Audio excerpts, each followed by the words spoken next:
اچھا حضرت، جنوں کے بارے میں مزید ایک تھوڑا سا اس موضوع کو آگے لے کے چلتے ہیں کہ جیسے کہ آپ نے فرمایا کہ ان کی حقیقت ہے، ان کا وجود ہے، تو ظاہر ہے، اور جیسے آپ نے فرمایا کہ ان کی دعا تھی کہ ہمیں پوشیدہ رکھا جائے، اوجھل رکھا جائے، لیکن کچھ اللہ کے بندے ایسے بھی ہیں کہ جن کو کچھ اعمال کے ذریعے یا اپنی محنت کے ذریعے جنات نظر آتے ہیں، تو اس میں ذرا فرمائیے کہ آخر ان کی جو حیت ہے اگر ہیں تو کس شکل میں ہے یہ؟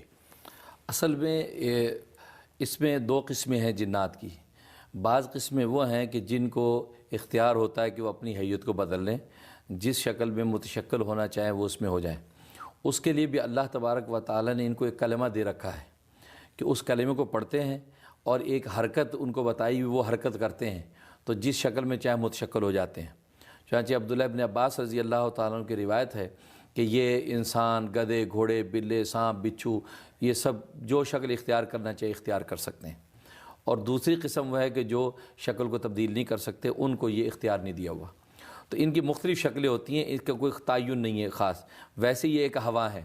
اس لیے حدیث میں فرمایا کہ الجن ثلاثۃ اصناف، طبرانی شریف کی حدیث ہے کہ جنات کی 3 قسمیں ہیں۔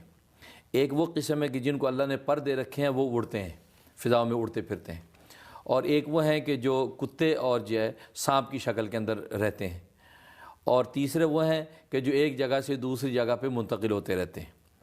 تو اب ان سب کی شکلیں مختلف ہیں۔ اب جو جنات اور کتوں کی شکل میں ہیں تو ظاہر ہے کہ جنات اور کتوں کی شکل ہی کی کیفیت ان کی ہے۔ لیکن حضرت کیسے پتہ چلے گا کہ یہ جو کتا ہے، اب میرے پاس بھی ایک کتا ہے، تو یہ کیسے پتہ چلے کہ یہ جن ہے؟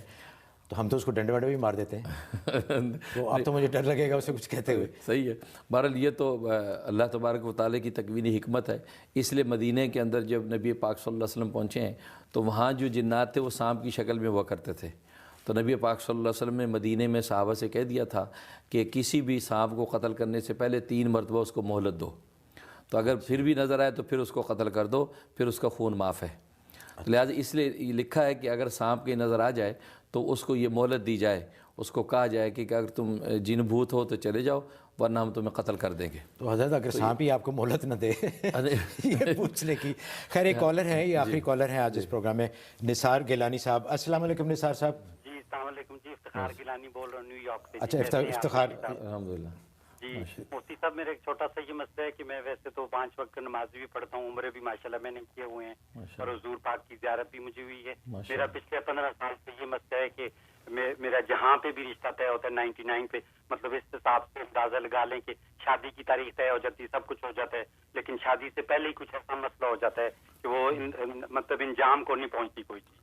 تو اتنی زیادہ پریشانی ہے، کافی لوگوں نے مطلب بزرگوں سے وظائف بھی لیے ہیں، پڑھے بھی ہیں، لیکن آپ مہربانی کر کے ایسا کچھ بتائیے کہ یہ بندش ہے، جو رکاوٹ ہے، یہ ختم ہو جائے۔ جی انشاءاللہ، بہت بہت شکریہ افتخار گیلانی صاحب۔ آپ اس کے لیے ایک تو یہ کریں کہ سورۃ احزاب کی فجر کے بعد روزانہ تلاوت کریں۔ کون سی سورۃ احزاب؟ احزاب کون سے اس بارے میں؟ سورۃ احزاب فہرست میں دیکھ لیں تو سورۃ احزاب کی تلاوت کریں اور دعا کریں۔ اور دوسرا یہ کہ چلتے پھرتے ہر وقت آپ جو ہے یا مغنی یا صمد، یا مغنی یا صمد کا ورد رکھیں، جب بھی یاد آئے اس کا ورد رکھیں اور سورۃ احزاب کی تلاوت کر کے آپ دعا کرتے رہیں۔ انشاءاللہ اللہ کی رحمت سے 41 دن میں اللہ تبارک و تعالیٰ انشاءاللہ آپ کے معاملے کو حل فرما دیں گے۔ اور یہ کل عمل جو آپ کے 71 ڈیز کرنا ہے، 71 دن کی نیت سے آپ نے عمل شروع کرنا ہے۔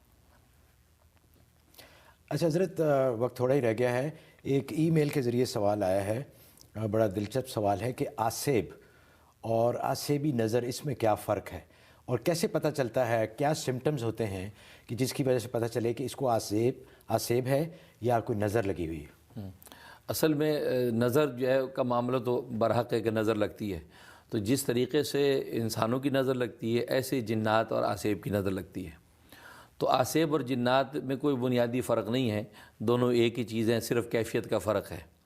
جیسے حدیث میں آتا ہے کہ غیلان ان جنات کو کہا جاتا ہے جو جادوگر ہوتے ہیں، تو جنات کے جادوگروں کو غیلان بولا جاتا ہے۔ تو یہ اسی طریقے آسیب جو ہے ان کو بولا جاتا ہے جو چوری چھپے کارروائی کرتے ہیں، تو ان آسیب کی جب نظر لگ جاتی ہے تو جس طریقے سے انسان کی نظر لگتی ہے اسی طریقے سے ان چیزوں کی نظر لگ جاتی ہے۔ بس وقت انسان کھانا کھاتا ہے، کھانا کھاتے ہوئے نظر لگ گئی، یا اسی طریقے سے انسان جو ہے خوشبو لگا کے کسی جگہ چلا گیا، اس نے مس کر دیا تو نظر لگ اس کا ذرا علاج بھی اس لیے حدیث میں آتے، صحیح بخاری کی حدیث ہے کہ مغرب کے بعد کیونکہ مغرب کے بعد یہ ساری شیطانی قوت جو ہے یہ جنات آصف وغیرہ پھیلتے ہیں. تو فرمایا حدیث میں کہ مغرب کے بعد جو ہے بچوں کو کھلی جگہوں پہ نہ نکالا جائے تاکہ وہ اگر پھیلیں تو بچوں کو مس نہ کریں. تو جب مغرب کے بعد آدھا پونا گھنٹہ گزر جائے تو اس کے بعد اگر چل جائیں کیونکہ وہ اپنے اپنے مقام پہ وہ چیزیں پہنچ جاتی ہیں. تو اس لیے جو ان چیزوں سے بچنا چاہیے, احتیاط کرنی چاہیے. اور اس کے علاوہ ویسے آیت الکرسی جو ہے اس کے لیے بہت بڑا جو ہے وہ ہے, تو آیت الکرسی کا اہتمام کریں. 19 مرتبہ آیت الکرسی پڑھ کے بچوں پہ دم کرتے رہیں تو آسیبی نظر سے اللہ تبارک و تعالی محفوظ رکھتے ہیں.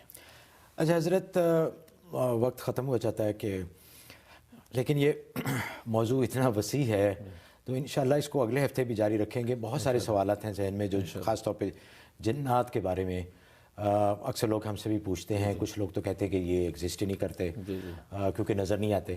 اور آج کل کے زمانے میں جو ٹیکنالوجی کا اور مادے کا جو دور ہے, لوگ یقین صرف اس چیز پہ کرتے ہیں جو نظر آتی ہے. لیکن دیکھو یہ بہت یہ وہ مسکنسیپشن ہے کہ جو چیز نظر نہیں آتی اس کا وجود نہیں.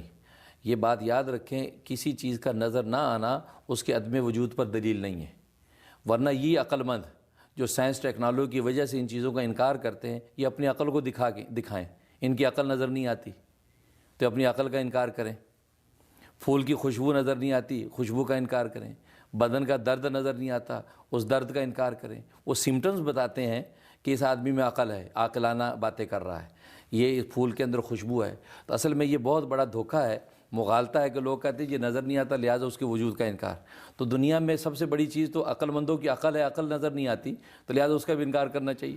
اسی طریقے سے یہ جو چیزیں ہیں یہ بھی اپنی علامات اور آثار اور قرائن سے پہچانی جاتی ہیں. تو انشاءاللہ اگلے پروگرام میں اسی بارے میں بات کریں گے کہ کس طرح یہ چیزیں ہماری زندگی پر اثر انداز ہوتی ہیں اور اسلام میں اور حضور صلی اللہ علیہ وسلم کی زندگی سے اور احادیث سے اس کے بارے میں کیا توڑ ہے اور اس کا علاج کیا ہے.